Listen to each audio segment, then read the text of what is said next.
पाठ मंगलम को देखते हैं।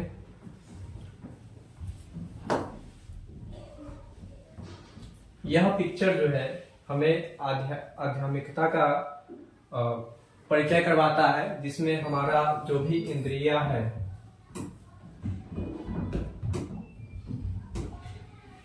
जो भी हमारा इंद्रिया है उस पर कंट्रोल, नियंत्रण रखने का विचार दर्शाती है। चलिए आज हम लोग स्टार्ट करते हैं मंगलम पाठ को।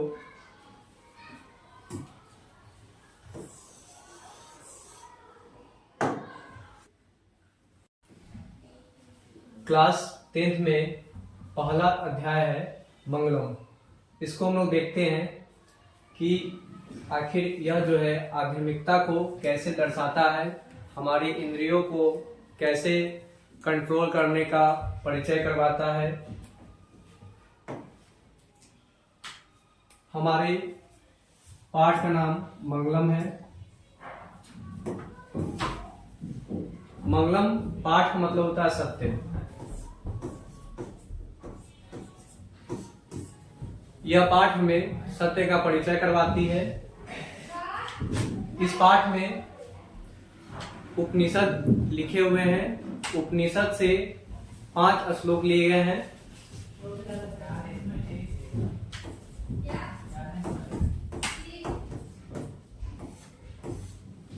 उपनिषद का अर्थ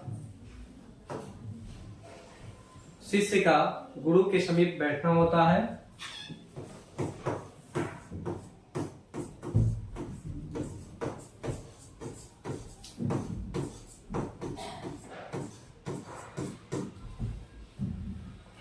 उपनिषद के जनक या रचनाकार वेद व्यास थे।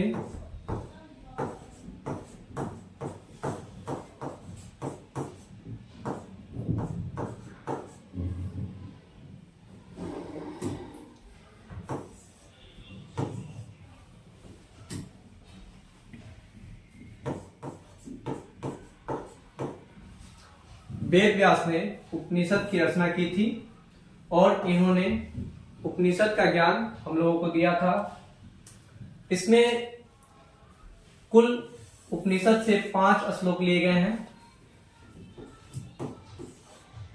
या कह सकते हैं कि कुल उपनिषद की संख्या जो है,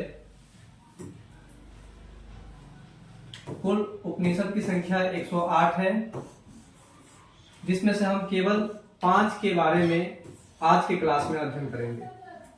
जिस 5 में जो है कुल 4 ही उपनिषद का प्रयोग हुआ है। हिरण्मयन पात्रेण सत्यशया पीहितम मुखम तत्वम पुष्पन पार्वेणु सत्य धर्माय दृष्टे। इसका अर्थ हम लोग देखते हैं कि हे ईश्वर, हे प्रभु, सत्य का मुख सोने जैसा आवरण से ढका है। ठीक है, तो इसका हम लोग देखे थे यहाँ पर कि हिरण्मयन, हिरण्मयन इसी का मतलब होता है सोने, सोने का पात्र। तो सोने का आवरण का अर्थ हुआ कि सत्य जो है हमारा जो है वो छिपा हुआ है। ठीक है, उसको जो है सोने से छिपा दिया गया है। और सत्य जो है धर्म की प्राप्ति के लिए उस आवरण को हटा दे। तो ईश्वर से हम लोग प्रार्थना करते हैं कि सत्य को जानने के लिए हम लोग सोने जैसे आवरण को अर्थात पात्र को हटा दे, तो जिससे हमको जो है सही ज्ञान का प्राप्त। तो इसमें कहा गया है कि हे प्रभु, सत्य का जो मुख है, चेहरा जो है, उस सोने के जैसा कपड़े से ढका हुआ है। और जब तक हम सोने के कपड़े को नहीं हटाएंगे तब तक हमको सही यानी सत्य जानने की जो है अभिलाषा जो है खत्म नहीं होगी। और इसमें कहा गया कि सत्य धर्म की प्राप्ति के लिए उस आवरण को अर्थात उस सोने जैसे कपड़े को हटा देने में ही भलाई है। यह जो उपनिषद है ईशावास्य उपनिषद से लिया गया है। यह पहला हुआ। इसके बाद हम लोग अभी दूसरा श्लोक को देखते हैं। दूसरा श्लोक में लिखा है कि अनोर्नियान महतो मह्यान आत्मस्या जंतो निर्हतो गुहायाम तम क्रतुरु पश्यति बीत शोको धातु प्रसादा न महिमान मात मान। तो यह विसर्ग है, इसको ह के उच्चारण में ले सकते हैं हम लोग। तो अब इस दूसरे श्लोक का हम लोग अर्थ जानेंगे। इसका अर्थ सबसे पहले देखेंगे यह किस उपनिषद से लिया गया है। तो इसका आंसर होगा कंठ। तो बताया गया था कि 5 उपनिषद है, उसमें से दूसरा है कंठ।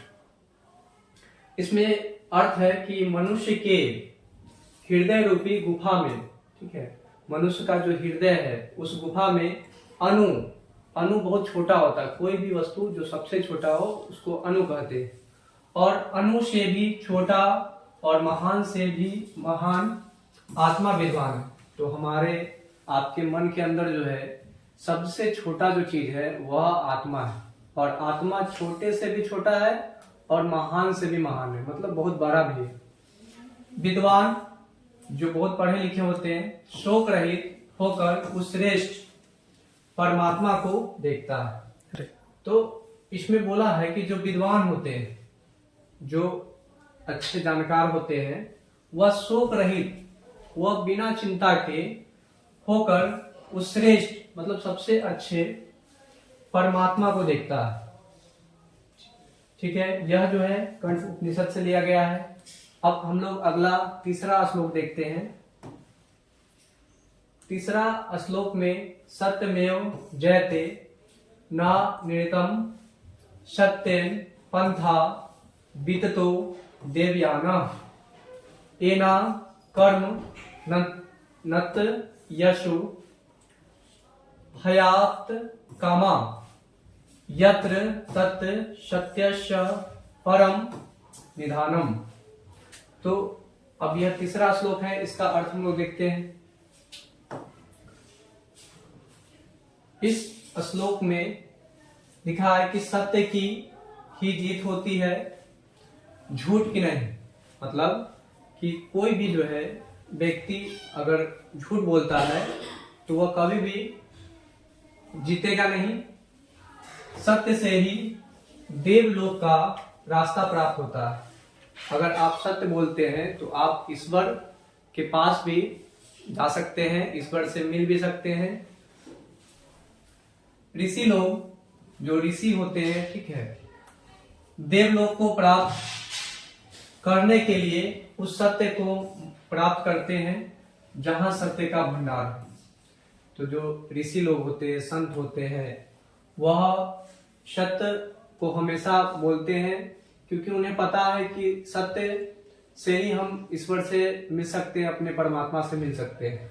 यह जो है मुंडक उपनिषद से लिया गया है। यह तीसरा श्लोक जो है मुंडक उपनिषद से लिया गया है। अब हम लोग चौथे श्लोक की तरफ चलते हैं। यथा नद्य शयन माना समुद्रे यह है अस्तम गच्छन्ति नाम रूपे विहाय तथा विद्वान नाम रूपाद विमुक्तम परापरम पुरुष मुक्पैति दिव्यम। तो अब इस श्लोक का हम लोग अर्थ समझते हैं क्या होगा। इसमें कहा गया है कि जिस प्रकार नदियां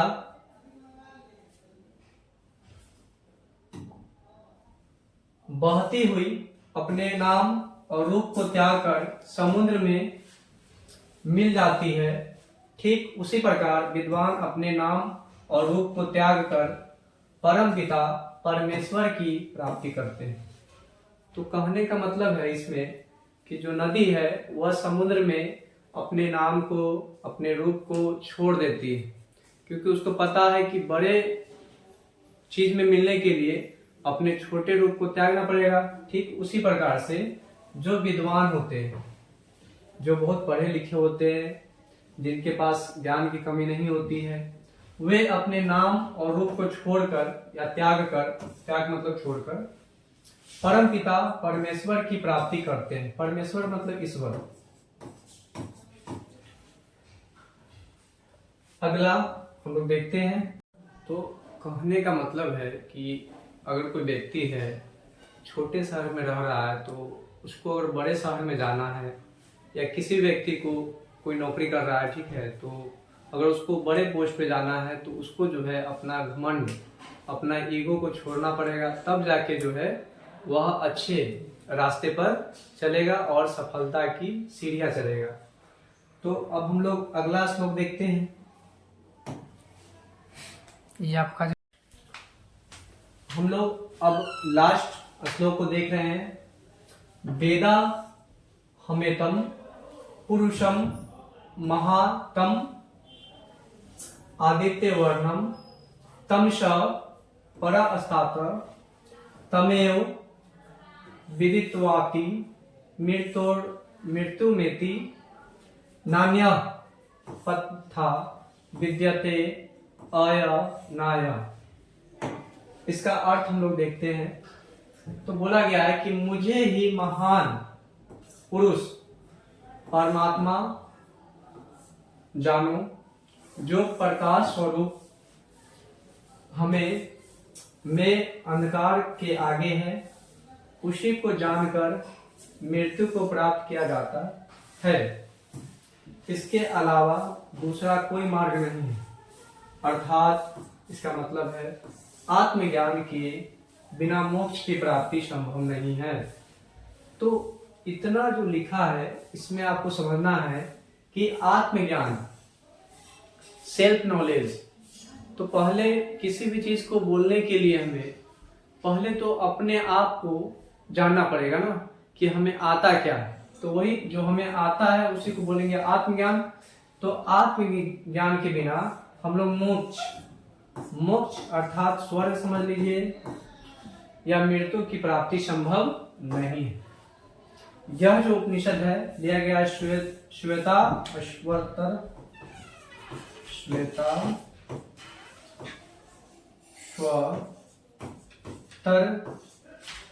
उपनिषद से लिया गया है। तो इसको आप लोग याद कर सकते हैं, देख सकते हैं। अब हम लोग इस पार्ट के कुछ सब्जेक्टिव और ऑब्जेक्टिव क्वेश्चन को देखते हैं, जिसमें तो पहला ऑब्जेक्टिव हम लोग देख रहे हैं कि मंगलम पाठ में कितने मंत्र है। तो इसका आंसर होगा 5, क्योंकि अभी बताया गया है 5। तो यह जो पाठ है मंगलम, यह जो है उपनिषद से लिया गया है, और कुल जो उपनिषद है उसकी संख्या 108 है। और उपनिषद के जो है रचनाकार जो है, रचना करने वाले महर्षि वेद व्यास हैं।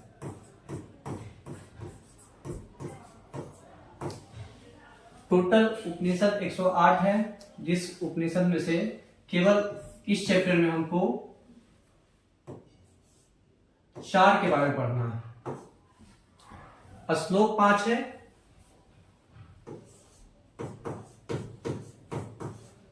इस चैप्टर में कुल श्लोक 5 है, जिसमें से 2 केवल मुंडक से हैं, एक जो है कंठ से है, एक जो है आपका ईशावास्य से है,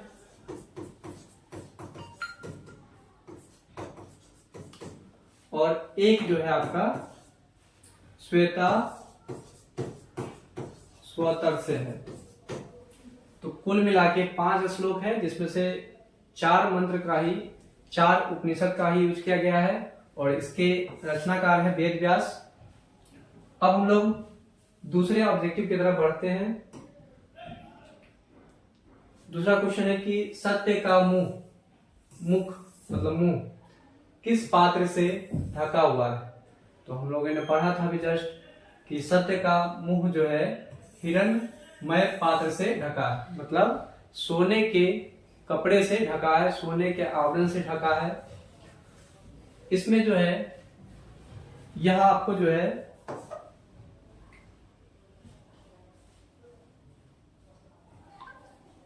यहां पर आपको बताया गया था।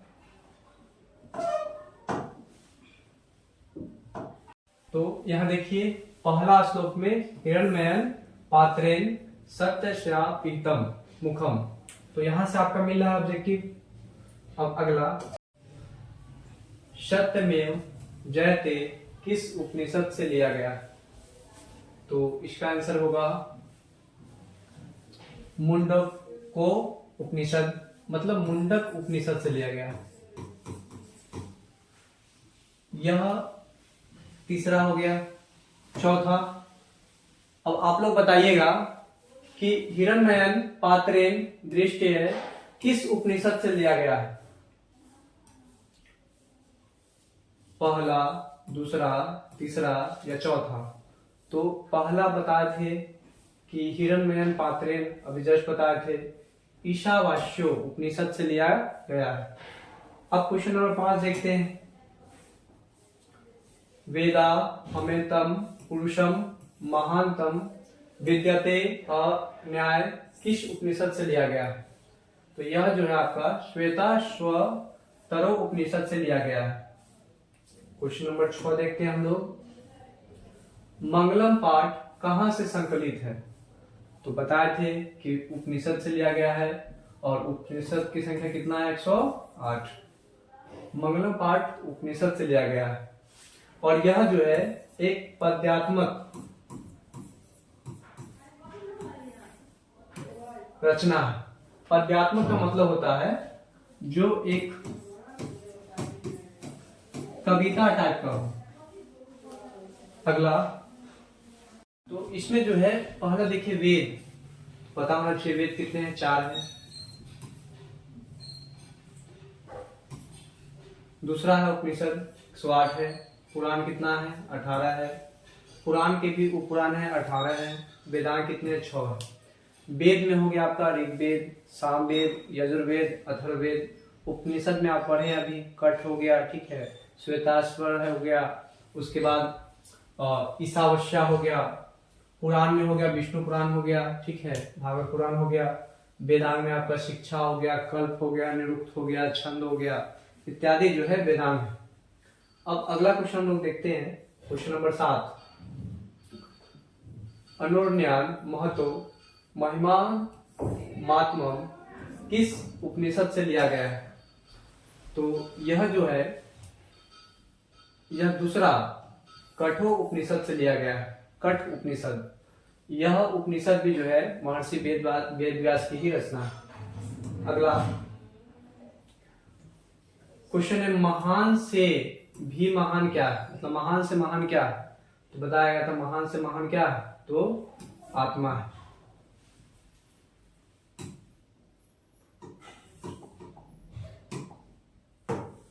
तो महान से महान क्या है? आत्मा है। अगला क्वेश्चन, क्वेश्चन नंबर 9, किसकी विजय होती है? विजय मतलब जीत। तो आप ही लोग बताइए, सत्य की, असत्य की, धर्म की, या सत्य और असत्य दोनों की? तो इसका आंसर होगा सत्य की। अगला क्वेश्चन है 10, नदियां नाम और रूप को छोड़कर किसमें मिलती है? तो समुद्र में, मानसरोवर में, तालाब में या झील में? तो इसका आंसर होगा समुद्र में। अगला क्वेश्चन है, किसकी विजय नहीं होती? विजय मतलब जीत। तो सत्य की, असत्य की, धर्म की, धर्म और असत्य दोनों की? तो इसका आंसर होगा असत्य की, मतलब झूठ की जो है विजय नहीं होती है। आपने सुना भी होगा कि कितना भी तुम झूठ बोलो, एक न एक दिन जो है सच सामने आ ही जाएगा। अगला क्वेश्चन नंबर 12, यह संपूर्ण संसार, संपूर्ण मतलब पूरी दुनिया, पूरा संसार मतलब दुनिया, किसके द्वारा अनुशासित है? किसके द्वारा चलता है? तो पता है कि पूरा दुनिया जो है हमारे परमात्मा के द्वारा चलता है। अगला, अब जो है सब्जेक्टिव है, और यह सब्जेक्टिव जो है आपके एग्जाम के लिए बहुत इंपॉर्टेंट है। सब्जेक्टिव में पहला क्वेश्चन है कि सत्य का मुंह किस पात्र, पात्र मतलब वस्तु, से ढका। तो इसका आंसर होगा सत्य का मुंह मतलब सच का मुंह, सोने जैसे मतलब सोने के जैसे, पात्र मतलब वस्तु से ढका हुआ है। याद कर। अगला क्वेश्चन, नदियां क्या छोड़कर समुद्र में मिलती है। तो इसका उत्तर है कि नदियां अपने नाम, अपना जो उसका स्टेटस होता है, दूसरा अपना रूप जो उसका आकृति होता है, दोनों को छोड़कर समुद्र में मिलती है। अगला क्वेश्चन, उपनिषद का स्वरूप कैसा है। पठित पाठ के आधार पर स्पष्ट करें। तो अभी हम लोगों ने देखा कि जो उपनिषद है कुल 108 है, इसके रचनाकार जो है वेद व्यास है, और उपनिषद में जो है बहुत सारे मंत्र हैं। उस मंत्र का उपयोग करके हम ईश्वर को या परमेश्वर पिता को प्राप्त कर सकते हैं। पठित पाठ मतलब पढ़े हुए पाठ के आधार पर स्पष्ट करें।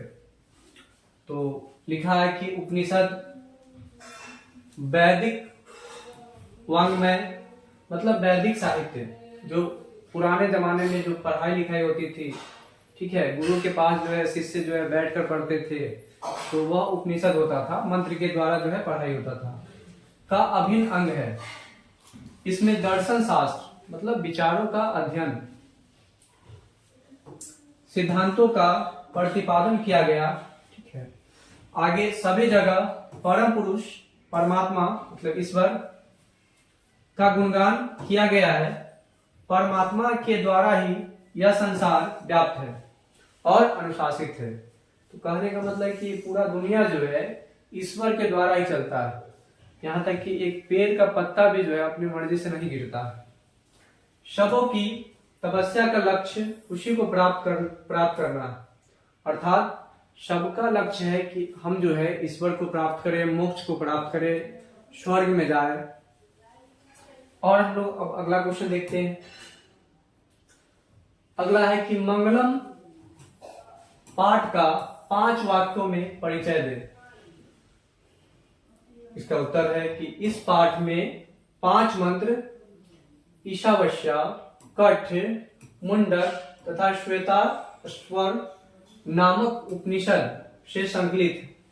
असल में यहाँ 4 जो है उपयोग किया गया उपनिषद का। इसमें 4 उपनिषद है, पहला, दूसरा, तीसरा और चौथा, लेकिन 5 श्लोक है। जैसा कि पहले ही बताया है कि मुंडक जो है 2, इसका जो है इस मंत्र का जो है 2 बार उपयोग किया गया है। नामक उपनिषदों से संकलित है।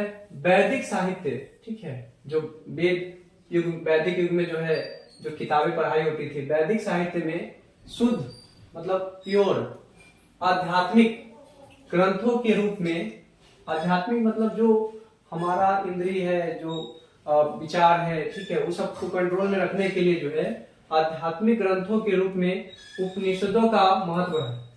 मतलब कि हमारे तन को, मन को शुद्ध करने के लिए उपनिषदों का उपयोग किया जाता था। इन्हें पढ़ने से परमात्मा मतलब मुख्य रूप से ईश्वर या शक्ति के प्रति आदरपूर्ण आस्था या विश्वास उत्पन्न होती है।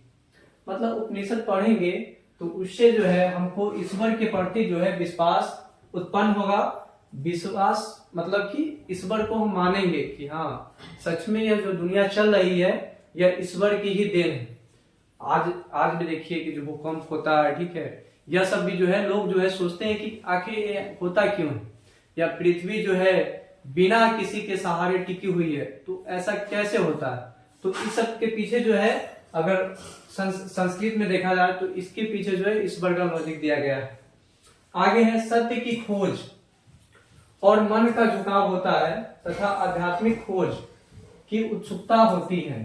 उपनिषद ग्रंथ विभिन्न वेदों से संबंध, तो जो भी वेद है, वेद मतलब ज्ञान, तो जो भी 4 वेद है उसी से जो है उपनिषद ग्रंथ का जो है एक पार्ट माना जाता है, इससे लिया गया होगा। अब हम लोग अगला क्वेश्चन देखते हैं। ध्यान देंगे कि अगर क्वेश्चन पूछा जाए कि मंगलम पाठ जो पढ़े हैं उसको 5 वाक्यों में परिचय दे। परिचय देने का मतलब कि विशेषताएं बताए कि इस पाठ को पढ़ने से हमें क्या लाभ मिलेगा या इसका कैसे हम परिचय दें, इसका इंट्रोडक्शन कैसे कराए। तो सबसे पहला बात कि इस पाठ को पढ़ने के बाद जो है हमें आध्यात्मिक शिक्षा प्राप्त होती है, यह पहली विशेषता हो गई। दूसरा आप देखेंगे तो इस पाठ को पढ़ने के बाद जो है हमें ईश्वर के प्रति झुकाव, लगाव, आस्था उत्पन्न होती है।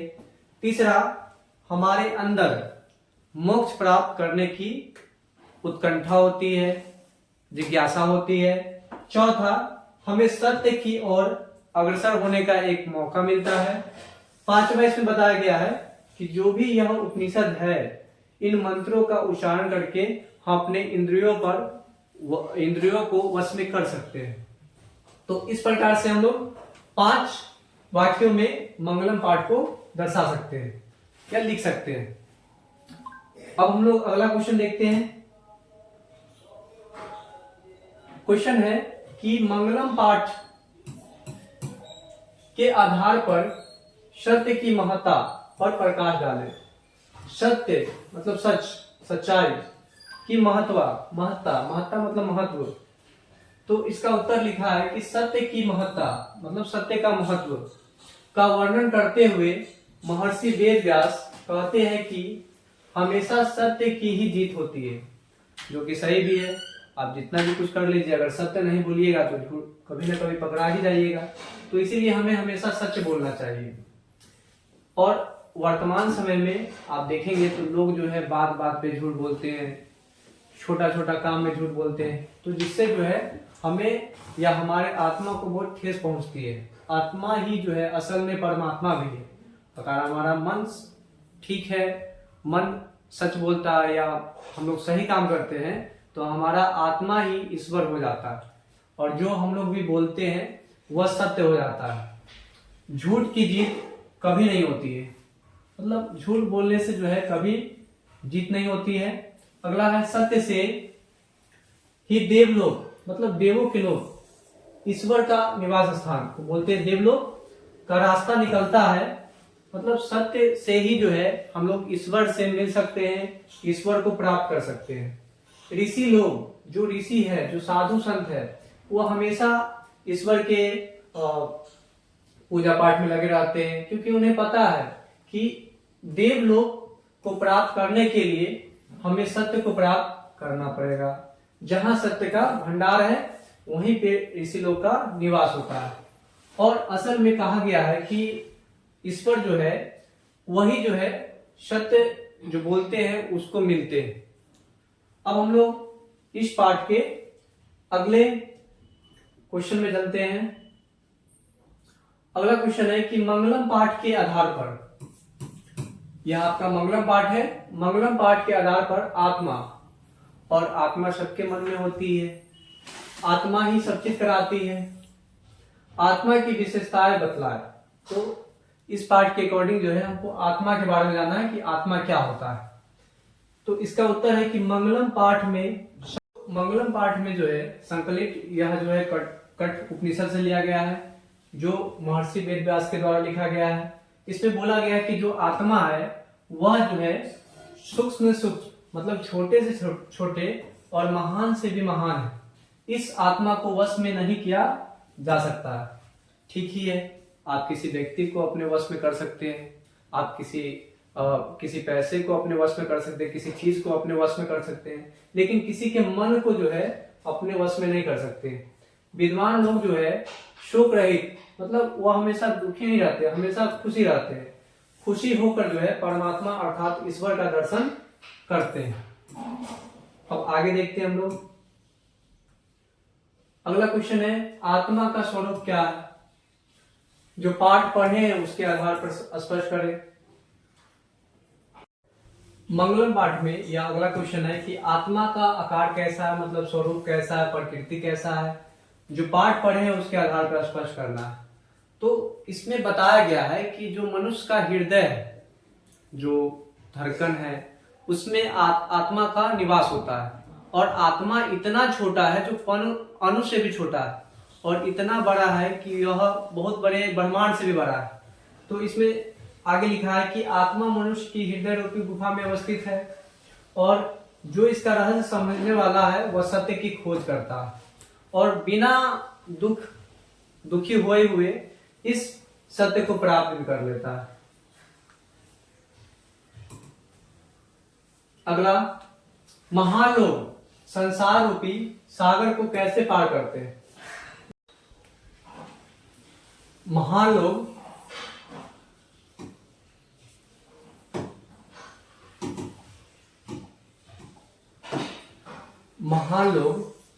संसार रूपी सागर को कैसे पार करते हैं?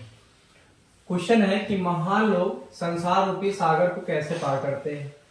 यह जो है श्वेता स्वतर उपनिषद में, ठीक है, ज्ञानी लोग मतलब जो महर्षि लोग होते हैं, जो साधु होते हैं, जो संत होते हैं, और अज्ञानी लोग जो आम आदमी होते हैं, जो पढ़े लिखे नहीं होते, जो ईश्वर पर विश्वास नहीं करते, उसमें अंतर स्पष्ट करते हुए महर्षि वेद व्यास ने कहा है कि ईश्वर ही प्रकाश का किरण पुंज है, मतलब ईश्वर ही सभी व्यक्ति को जो है प्रकाश देता है, मतलब ज्ञान देता है।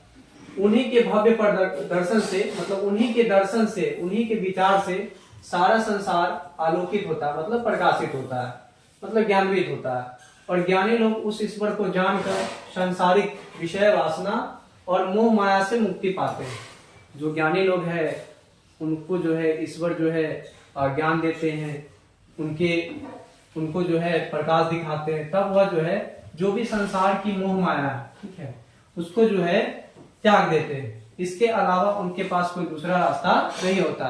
लेकिन जो अज्ञानी लोग होते हैं, यहाँ पर लिखा हुआ है अज्ञानी लोग, जो अज्ञानी लोग होते हैं वह मोह माया में पड़ जाते हैं। उनको जो भी कर्तव्य होता है उस कर्तव्य को सही से नहीं कर पाते हैं, जिस कारण से वो अपने जीवन में फेल होते ही हैं। अब अगला क्वेश्चन हम लोग देखते हैं। क्वेश्चन है कि विद्वान पुरुष मतलब जो पढ़ा लिखा ज्ञानी व्यक्ति ब्रह्म को किस प्रकार प्राप्त करता? ब्रह्म मतलब ईश्वर। तो पता होगा कि जो विद्वान पुरुष है, जो ज्ञानी व्यक्ति है, वह हमेशा ईश्वर की स्तुति करते हैं, ईश्वर से प्रार्थना करते हैं कि हमारा जीवन जो है सही से चले, तो वह जो है ईश्वर को प्राप्त कर लेते हैं। मुंडक उपनिषद में वेद व्यास ने कहा है कि जिस प्रकार बहती हुई नदियां अपने नाम और रूप को छोड़कर, अर्थात अपने व्यक्तित्व मतलब अपने खुद को त्याग कर समुद्र में मिल जाती है, ठीक उसी प्रकार जो महान पुरुष होते हैं, जो विद्वान लोग होते हैं, वह नाम और रूप को अर्थात अपने व्यक्तित्व को त्याग कर ब्रह्म मतलब ईश्वर को प्राप्त कर लेते हैं। तो यही क्वेश्चन है। यह क्वेश्चन जो है आप लोग सोच के भी लिख सकते हैं कि विद्वान जो पुरुष है वह ईश्वर को कैसे प्राप्त कर सकता है। तो ईश्वर को प्राप्त करने के लिए जो भी अपना व्यक्तित्व है, अपना ईगो है, अपना घमंड है, उसको साइड रखना पड़ेगा और ईश्वर के गुणगान से ही यह संभव है। तो इसमें बोला गया है कि जो नदी है वह जब समुद्र में मिलती है तो नदी थोड़ी बसता है, अब तो वह समुद्र में मिल जाती है। बहुत सारा नदी जो है समुद्र में मिल जाता है, क्या वो दिखाई देता है कि कौन सा नदी जो है मिला है? क्योंकि समुद्र बहुत बड़ा है। ठीक उसी प्रकार से ईश्वर भी बहुत बड़े हैं, उनको जो है किसी नाम के व्यक्ति से लेना देना नहीं है। जो उनका भक्ति करेगा, चाहे वो अमीर हो, चाहे गरीब हो, चाहे किसी भी धर्म का लोग हो, अपने भगवान से जो भी भक्ति करेगा उनको जो है ईश्वर अपने पास बुला लेता है, उनको मोक्ष की प्राप्ति होती है। अब हम लोग अगला क्वेश्चन देखते हैं। उपनिषद को आध्यात्मिक ग्रंथ क्यों कहा जाता है या क्यों कहा गया है? पहले समझ लेते कि उपनिषद क्या होता है और इसके बाद हम लोग समझेंगे कि उपनिषद को आध्यात्मिक ग्रंथ क्यों कहते हैं। उपनिषद यह शब्द जो है वैदिक युग में बहुत उपयोग किया जाता था। उस समय जो शिष्य होते थे वह अपने गुरु जी के पास पढ़ने जाते थे और उनके पास बैठकर उनके मंत्रों का उच्चारण करके याद करते थे। उस समय जो है लिखने वाला जो होता है वैसा नहीं होता था, वहां लिखित पढ़ाई नहीं होता था, केवल जो है मौखिक होता था। मौखिक में जो भी मंत्र होते थे वह जो है शिष्य याद करता था। तो उसी में बोला गया है कि जो उपनिषद है मतलब जो मंत्र है वह आध्यात्मिक ग्रंथ क्यों कहा गया, उसको ग्रंथ क्यों कहा गया, क्योंकि इस उपनिषद को पढ़ने के बाद हमारे मन में ईश्वर के प्रति विश्वास और सत्य के पीछे जो है हम लोग चलने लगते हैं। तो इसमें लिखा है कि उपनिषद एक आध्यात्मिक ग्रंथ है क्योंकि यह आत्मा और परमात्मा के संबंध के बारे में विस्तृत मतलब विशाल रूप से व्याख्या करता है। परमात्मा संपूर्ण संसार में शांति स्थापित करते हैं और सभी तपस्वियों मतलब संतों का परम लक्ष्य परमात्मा को प्राप्त करना ही है। तो एकदम सरल है कि उपनिषद जो है एक आध्यात्मिक ग्रंथ है क्योंकि यह आत्मा हमारा मन, आत्मा का मतलब होता है हमारा मन, और परमात्मा का मतलब होता है ईश्वर के संबंध के बारे में विशाल स्तर पर मतलब बेहद लंबे तरीके से या बड़े व्याख्या के साथ जो है व्याख्या करता है। परमात्मा जो है संपूर्ण संसार में शांति स्थापित करते हैं, मतलब ईश्वर का काम है कि पूरे देश में पूरे विश्व में शांति स्थापित करना।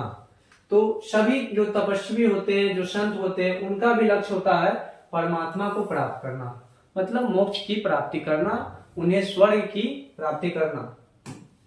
अब अगला है क्वेश्चन है, बहुत अच्छा क्वेश्चन है।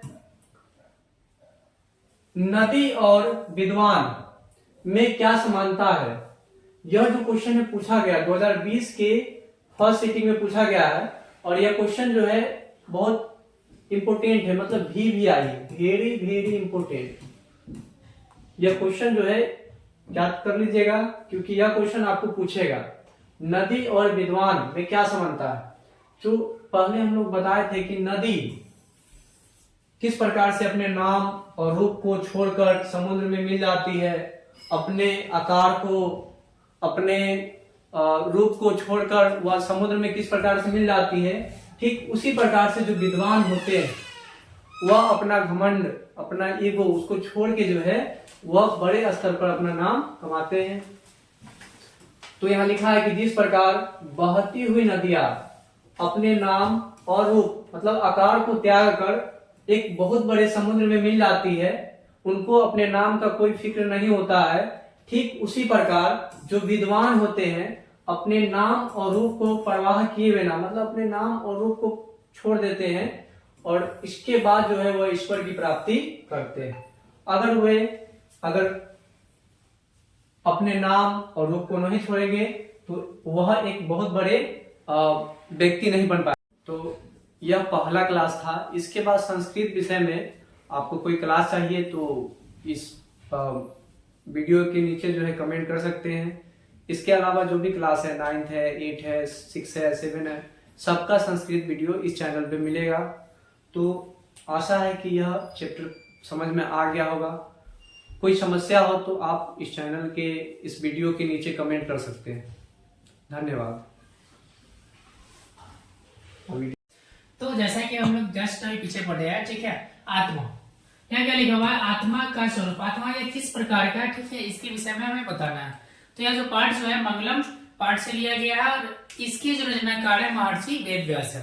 तो आत्मा का जो आकार यहाँ पे जो हमें बताया गया है, ठीक है, आत्मा मनुष्य की हृदय रूपी गुफा में, गुफा के अंदर मतलब शरीर के अंदर हृदय रूपी गुफा के अंदर यह स्थित है, जो अणु से भी सूक्ष्म है, अणु से भी सूक्ष्म है मतलब छोटा है और अणु से भी बड़ा है, परमाणु से भी यह बड़ा मतलब छोटा से छोटा है और बड़ा से बड़ा है। इसी के विषय में हमें बताना है कि आत्मा का स्वरूप क्या है। बस इतना ही आप लोग को बताना है। तो आप लोग क्या कीजिएगा, ज्यादा आंसर की तरफ नहीं भागिएगा, ठीक है, क्वेश्चन देखिएगा और क्वेश्चन को कैसे हम लोग को डील करना है वैसे आप लोग कर लीजिएगा।